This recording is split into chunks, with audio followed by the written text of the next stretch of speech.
Gentleman from Florida. Thank you, Mr. Chairman.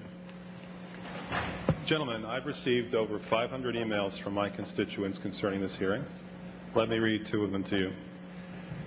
Barbara Rufo of Winter Garden writes, "One executive bonus could build 1 school.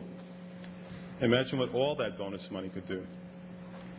Frank Krasuski of Orlando writes, "Put them all in jail," which is where I would be if I robbed a financial institution.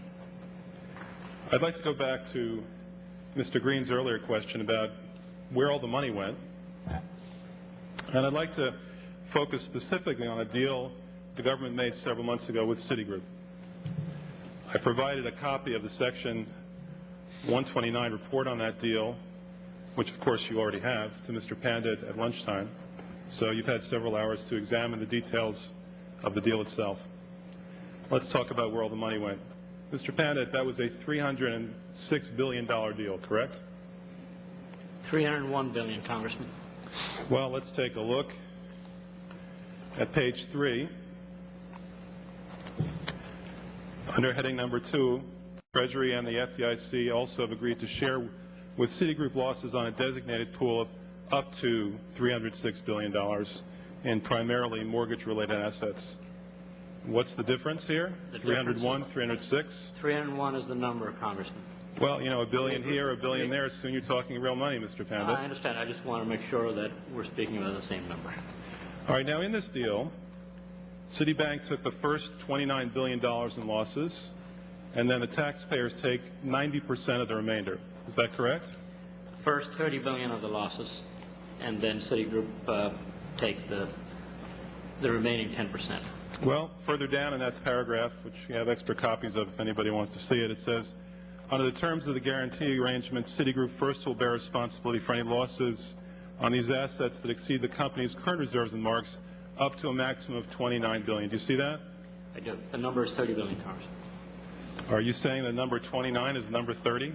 The only thing I would say to you is that this was put out. I don't know when this was put out, but what we do know is we finalized the terms of this thing with the Federal Reserve Bank and the government, I think about a month ago, and some of those things did change. I just wanted to bring that to your attention. Well, the bottom line, you can correct me if I'm wrong, Mr. Pandit, but the bottom line is that the government has assumed liabilities here for this designated pool that amount to $250 billion, more or less. Isn't that correct? Congressman, we bought insurance from the U.S. government.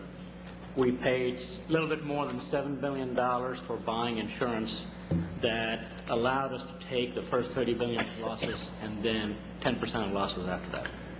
You call it insurance, but that word does not appear anywhere in this document, does it? You did give this to me at lunch. I've got to apologize. I didn't get the time to read it that carefully, but it was insurance. So the government gets $7 billion in preferred stock, and the government's on the hook for $250 billion in losses. Is that correct? We're on the hook first for the losses we talked about, and the $7 billion of insurance is for losses beyond that, not unlike every other insurance contract. Whether you buy insurance on your house, your car, you pay insurance premiums, you're on the hook for your deductible, and then, of course, the insurance company is liable for the value beyond that.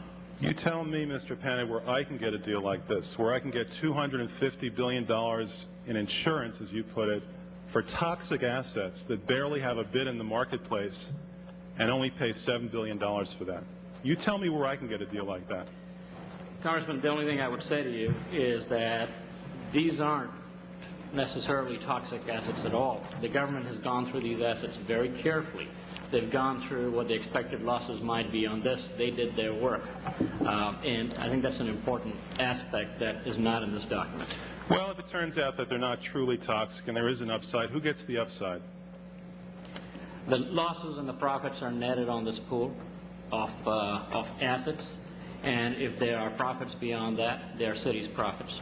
Right. So you get 100% of the upside, and the government gets 90% of the downside, correct? That is what the insurance contract is designed to do. Have you heard the phrase, Mr. Pandit, heads I win, tails you lose? I appreciate that, Congressman. I don't think it applies here. Is this on your balance sheet, this arrangement?